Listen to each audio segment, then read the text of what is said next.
अष्टावक्र गीता के व्याख्या में आप सभी का स्वागत है। आज हम लोग अष्टावक्र गीता के पहले अध्याय का 7 नंबर श्लोक की चर्चा करेंगे। इसमें अष्टावक्र मुनि राजा जनक को अद्वैत मत के बारे में बता रहे हैं। अष्टावक्र गीता अद्वैत मत को प्रतिपादित करती है, तो इस श्लोक को आप ध्यान से सुनेंगे और समझेंगे तो आपको समझ में आ जाएगा कि अद्वैत मत किसे कहते हैं। श्लोक इस प्रकार है, तू एक सबका दृष्टा है और सर्वदा मुक्त स्वरूप है। तेरा बंधन तो यही है कि तू अपने को छोड़कर दूसरे को दृष्टा देखता है, यही तुझमें बंध है। अब ये बता रहे हैं कि अष्टावक्र मुनि राजा जनक को कि तू ही एक जो सबका दृष्टा है, यानी पूरे संसार का तुम ही देखने वाले हो, तुम पूरे विश्व के साक्षी हो और तुम हमेशा मुक्त हो। और बताया कि तेरा बंधन है ये जो तू अपने को छोड़ करके दूसरे को दृष्टा देखता है, यही तेरा बंधन है। तो जो अद्वैत मत वाले बताते हैं कि जीव और ब्रह्म दोनों एक ही है, और जो द्वैत मत वाले बताते हैं कि जीव अलग है, ब्रह्म अलग है, आत्मा अलग है, परमात्मा अलग है। और अद्वैत मत वाले कहते हैं कि जीव ब्रह्म दोनों एक ही, अहम ब्रह्मास्मि, मैं ब्रह्म स्वरूप हूँ। तो एक तरह से श्लोक में अष्टावक्र मुनि राजा जनक को अहम ब्रह्मास्मि वाली उपदेश दे रहे हैं कि तू ही वो परमात्मा है और सारे विश्व का साक्षी है, सबका दृष्टा है, सबका तू ही एक देखने वाला है। और कह रहे हैं कि जो द्वैत मत वाले मानते हैं कि मैं आत्मा हूँ, परमात्मा कोई अलग है, वो शासक है, हम शासित हैं, वो मालिक है, हम उसका गुलाम हैं, वो हमको प्रेरणा देता है, जैसा प्रेरणा देता है, जैसा हमको चलाता है वैसे हम चलते हैं। या कठपुतली बताते हैं, जैसे कठपुतली होती है तो पीछे से जैसा एक होता है, पर्दे के पीछे जैसा नचाता है सारे पुतलियाँ नाचती हैं, अपने को कठपुतली मानते हैं, नचाने वाला कोई और है। ये द्वैत मतों वालों का ये सिद्धांत है। अब ये कि हिंदुस्तान में बहुत सारे मत हैं, द्वैत मत भी है, अद्वैत मत भी है, विशिष्टाद्वैत मत है, लेकिन तीनों मत में एक से एक बड़े गुरु हुए हैं, सबको आत्मज्ञान हुआ है। तो ऐसा नहीं कि केवल अद्वैत मत वाले ही आत्मज्ञान को उपलब्ध होते हैं, द्वैत मत वाले भी आत्मा का साक्षात्कार करते हैं। ये एक प्रकार का समझिए वो सॉफ्टवेयर है। तो जो हमारे अंदर ज्ञान का सॉफ्टवेयर है, तो हमारे अंदर जब ये सॉफ्टवेयर आ जाता है तो हमारे चित्त को शुद्ध कर देता है और हमारी परमात्मा स्थित हो जाती है और परमात्मा का अनुभव कर लेते हैं। तो यहाँ जीव और ब्रह्म की एकता का प्रतिपादन किया गया है कि अपने को वही ब्रह्म स्वरूप समझो।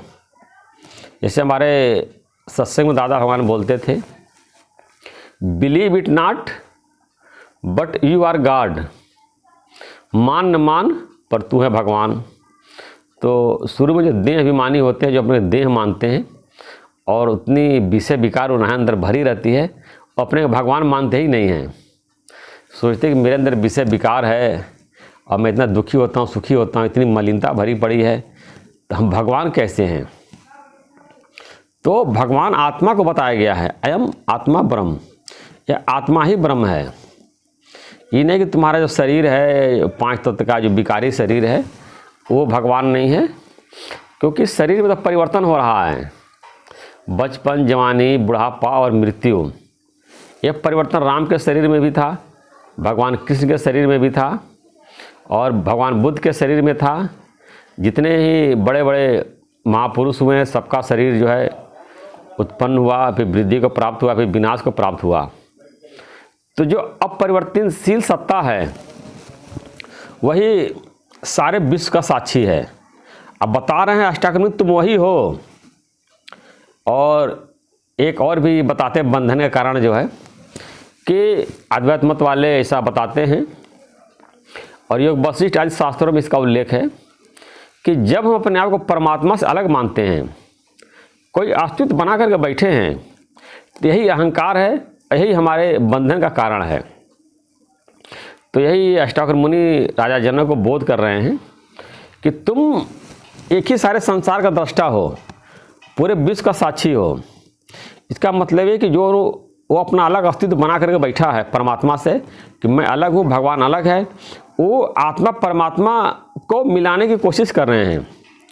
आत्मा परमात्मा दुई रहे बहुकाल, सुंदर मेला कर दिया जब सद्गुरु मिले दलाल।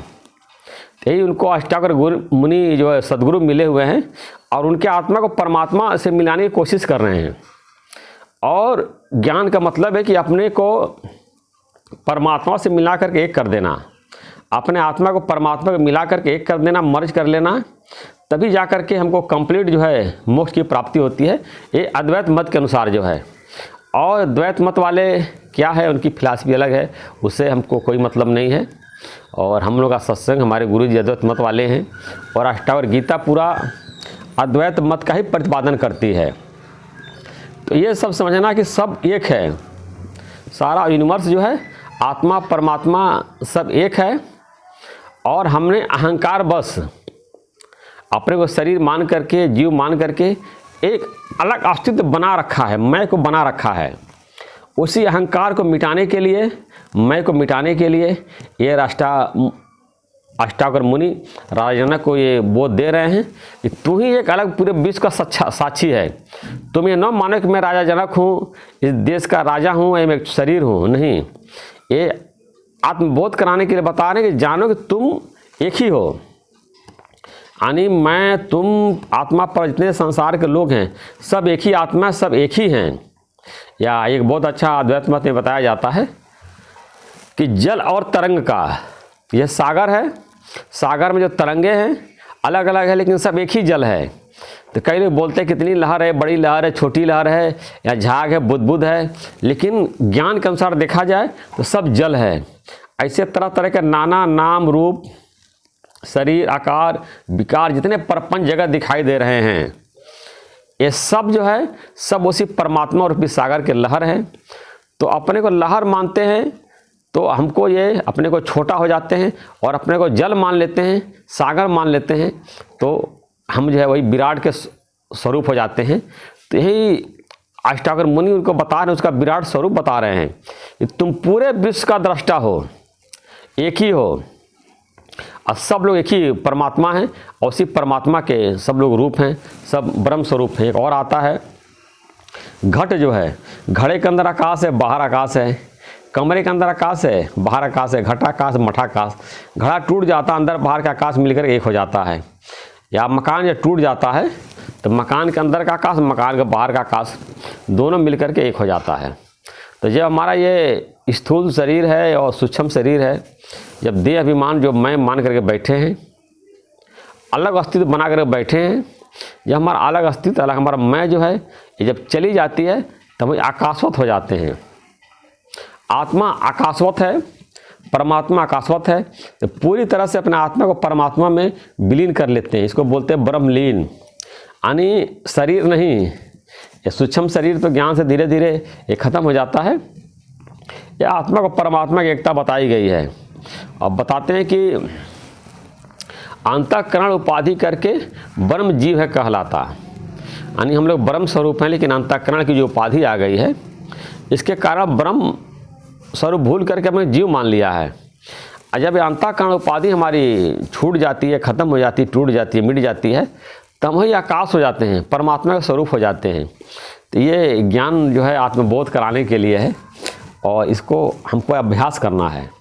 इसको सुबह शाम अभ्यास करने के लिए पूरे संसार का हम साक्षी हैं, और हम और परमात्मा दोनों एक ही हैं। लेकिन ये बहुत सावधानी की बात, शरीर की बात नहीं की गई है, आत्मा की बात की गई है। और सारे विश्व का जो है एक ही साक्षी है, वो आत्मा, उसी को सर्वव्यापी बताया गया है।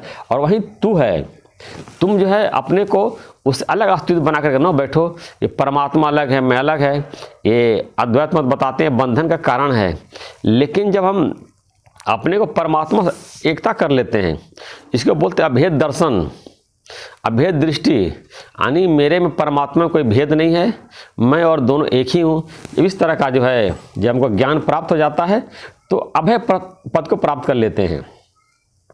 हमको भय तभी होता है जब कोई सामने वाला कोई दूसरा है और मैं हूँ, द्वैत में, यानी कि दो हैं, मैं अलग हूँ, सामने वाला अलग है, दो है तो भय है। और जब एक ही हैं तो किस प्रकार का भय, जैसे बताते हैं वसुधैव कुटुंबकम, पूरा विश्व जो है ये हमारा परिवार हो जाता है। और हमारे अंदर की अशुद्धि मलिनता तभी जाती है जब हम एक में आ जाते हैं, एक परमात्मा में स्थित हो जाते हैं। इसमें एक सिद्धांत आता है कि एक बार एक गांव में एक कुएं में एक बिल्ली गिर गई थी और उसी मर गई थी। तो गांव वाले जो है पानी निकालते जाएं तो बदबू जाए नहीं। तो एक जो है इंजीनियर को बुलाया गया, उसने कहा कि बिल्ली निकाल दो, सब पानी निकाल दो और फिर जो है साफ पानी भर दो, बदबू चली जाएगी। उन लोगों ने बिल्ली निकालना भूल गए, सारा पानी निकाल दिया, दोबारा साफ पानी भरा, फिर बदबू जाए नहीं।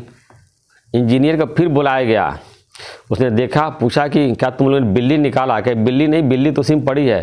क्या जब तक बिल्ली नहीं निकालोगे तब तक पानी की बदबू नहीं जाएगी।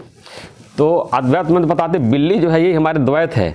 जब तक हमारे अंदर द्वैत नहीं जाएगा, हमारे अंदर मलिनता नहीं जाएगी, हमारे अंदर अशुद्धि नहीं जाएगी, तब तक जो है हमारे अंदर प्योरिटी नहीं आएगी। तो वो लोग इतना पानी निकालते रहे लेकिन बिल्ली नहीं निकाला तो पानी की बदबू नहीं गई। जब तक हमारे अंदर द्वैत पूरी तरह से नहीं जाएगा तब तक हम जो है पूरी तरह से प्योरिटी जो है हमारे अंदर नहीं जाएगी। तो प्योरिटी को प्राप्त करने के लिए, अशुद्धि को निकालने के लिए यही सिद्धांत बताया गया है कि अपने को एक मानो, तुम परमात्मा दोनों एक ही है। तुम ही सारे संसार को दृष्टा हो, अपने आप को, आत्मा को परमात्मा में पूरी लीन कर लो, पूरी विलीन कर लो। और हम अलग जो है परमात्मा स्थिति बना कर बैठे हो, उसको मिटा दो, खत्म कर दो, वो मिथ्या भ्रम है, और अपने उसी जो है आत्मा के स्वरूप में आ जाओ जो सारे ब्रह्मांड का, सारे सृष्टि का साक्षी दृष्टा है।